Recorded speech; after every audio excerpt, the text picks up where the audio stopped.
The Queen's hidden talents. You won't believe some of the things she can do. Queen Elizabeth II is the 40th monarch since William the Conqueror and the longest reigning in British history. And she has some impressive skills not many people know about. Queen Elizabeth, now 92, has lived a long and fascinating life. During her reign, she has traveled more extensively than any other monarch, undertaking 261 official overseas visits, including 96 state visits, to 116 different countries.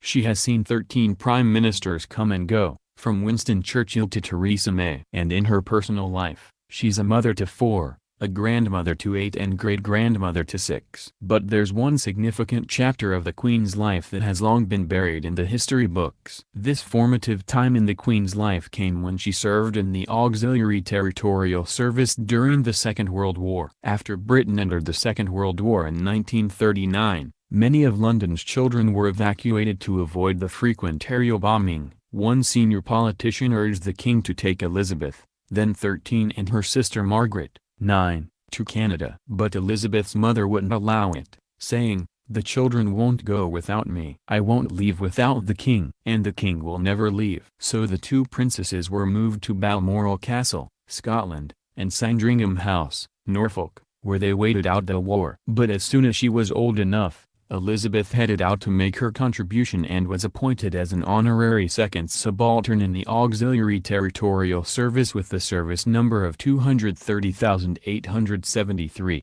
In 1945, before the war ended, she trained as a driver and mechanic and was given the rank of honorary junior commander, alongside Winston Churchill's daughter. This stint gave the Queen some of her most impressive hidden talents, being the only monarch ever who was able to change a spark plug and a tire. Royal expert Marlene Koenig showed a long-forgotten letter to Express Co. UK, handwritten by the Queen to a friend. The letter, written days after her 19th birthday, is addressed to Mary, and signed Lilibet, her nickname used by close friends and family.